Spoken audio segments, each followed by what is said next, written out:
Welcome back, everybody, Automotive Inc. Today we're going to talk about 6 things you didn't know about the 7.3 Godzilla and why it is a better choice than the 6.8 liter Baby Zilla. Before we get started, smash the subscribe button, helps a small channel out. At the end of the video, please get the thumbs up and notification bell so you don't post new content. Head over to the channel, hit the search bar, and search till your heart desires and find anything. We have tons of videos on towing with the 7.3 Godzilla. We have videos on the 6.6 LAT Chevy gas, and we have some content on the 6.8 already. Let's get rolling. So in 2019, Ford announced that it was going to replace the V10 with a 7.3 liter V8. That engine then came out in 2020, and 6.8 liter was announced that it would follow shortly after. Now, the 6.8 took longer to get here than initially expected, so the 7.3 was initially the standard gas engine, and it was quite a win. So you may not know, but the 7.3 Godzilla and the 6.8 liter Baby Zilla are both made in the Ontario Windsor plant, and that engine plant has been manufacturing engines for Ford for very many years. The 302 and 351 Windsor, probably the most notorious, but they had several other great engines that came from that plant, and it's quite a great deal. Now, when it comes down to construction on the actual engine itself, most people, we initially were told that the Baby Zilla was just kind of going to be a de-stroked 7.3 liter, and it's not exactly the same. One big difference is the 7.3 has a forged crank, and the 6.8 has a cast. You might be thinking, well, what's really the difference? In history, in experience, forged cranks are always stronger, meaning commercial duty, heavy duty service, heavy duty towing, and I think that at the end of the day, that is a big thing. Now, the 7.3 did struggle with its initial entry in with the delamination of the lifters and rollers, and that was an issue for a while. I think they've got it kind of ironed out. It was probably not only a supply issue, the supplier probably provided them with wrong, like misaligned mechanical parts or something like that. There was something in the mechanical building process of those parts that was kind of the demise of the 7.3 when it first began. Another big difference, other than some of the mechanicals inside the 7.3 versus the 6.8, is the 6.8 liter puts out 405 horsepower and 445 pounds of torque, and the 24 generation of the 7.3 puts out 435 horsepower and 485 foot-pounds of torque. The 6.8 liter is more on par with what the Hemi and the 6.6 LAT do when it comes to horsepower and torque. Now, all of those numbers are really decent for a gas engine, but what I can tell you is there were moments with the 6.6 LAT where I was all in and it was going just fine and never had any issues, no mechanical issues, but the extra juice in the caboose is always nice when towing, and so that is something you need to know as a big difference is when it comes down to the brass tacks of things, more power is always good.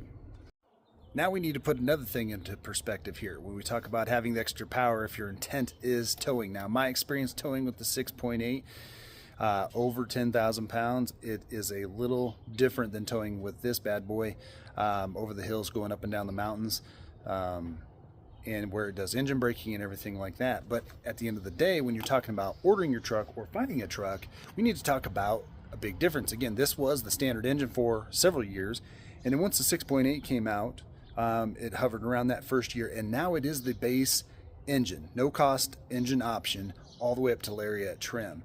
And not that that's a bad thing, but I want to put something into context. The Godzilla 7.3 is only a $1,000 add-on over the 6.8. And if you want to think about later resale or forecasting for your towing needs, you might want to think about that, because $1,000, let's put it this way, the panoramic roof is like $1,500. Mechanical boards or automatic running boards are like $2,000. $1,000 for better resale if you're going gas and more horsepower. And more horsepower leads us into our next topic.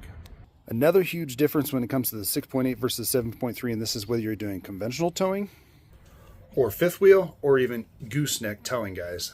I had a watcher ask why I wouldn't buy a 6.8 when Loki was starting to have all the mechanical issues. We were thinking about getting rid of it and moving on. Why wouldn't buy a 6.8? Okay, first things first, when it comes to numbers, The 7.3 Godzilla is the only gas HD made by the big three. Now you have to get it in the F350. Is the only one that you can push over 20,000 up to 21,000 pounds of towing when it comes to your gooseneck and your fifth wheel. Nobody else can even match that. And I think that's probably right on par. I think if GM had a 410 in there, it could help get the tow capacity up there just a little bit better than what it is. And it's really good, don't get me wrong. And the Hemi having the lowest numbers when it comes to towing specs, that's a big deal. I mean, at the end of the day, when you're towing. Now, when you talk about a 6.8 liter and my towing needs, you cannot get into the 18-19 range pretty much in any configuration with the 6.8. Even if you go 1-ton dually, you just can't do it. Again, that is a huge difference when it comes to everything if you're buying a truck for towing. So again, 7.3 beats it hands down. And I honestly think after driving a Hemi and a 6.6 LAT that the Godzilla actually could do 20-some thousand pounds plus right up the mountain. No doubt in my mind there. Now for the next one, this is a big deal, guys. If you're buying a truck again for towing, we're underneath the truck. There's a lot of misconception that the Baby Zilla gets everything that the 7.3 does. And you might be thinking, well, I already know that it has a different transmission. That is true. So underneath here, we have the 10R 140. This is the same torque shift 10 that backs the 6.7 Power Stroke. If you go with a 6.8 liter, you'll get the 10R 100. It is a different ratio setup and it's not as robust as the 10R 140.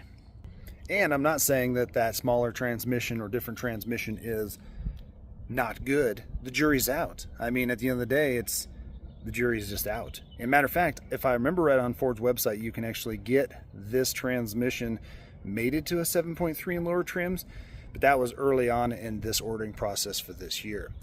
So now we need to talk about another thing that's different with the 6.8 and the 7.3 is fuel. So what I'm talking about is the 6.8 versus the 7.3. The 6.8 does run on E85, so not to be confused with E0 to E10 fuel or E15. Now, a lot of people have asked, what exactly is that? If you look down here on your gas cap, you're going to see E0, E15 on the Godzilla. And what that is between 0% ethanol and 15% ethanol versus E85 is 85% ethanol and 15% fuel or gasoline. Now the 6.8 and 7.3 run on 87. I wish this music wasn't blaring here, but you can see down there that this is $3 a gallon versus mid-grade was $3.30 a gallon, and you'll see it looks like that on the pump. You're probably thinking, what would be the advantage of running that type of fuel? Well, one, if you can find it, you don't really sacrifice fuel economy like you do when you run E85. So if you run E85, in my experience, fuel economy usually drops several miles a gallon. Few of the engines that I've ran it in, it almost cut it in half. So you got to look at, well, it might be 80 cents cheaper a gallon.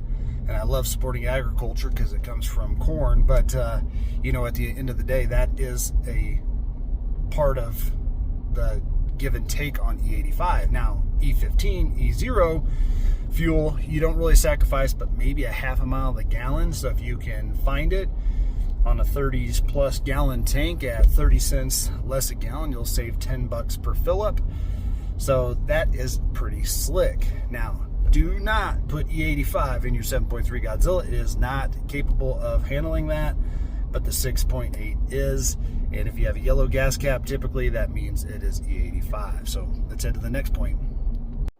So that is the wrap, guys. Those are some of the things you may not know about the 7.3 Godzilla versus the 6.8 liter. Again, in my experience, the $1,000 upcharge is well worth it to go with that.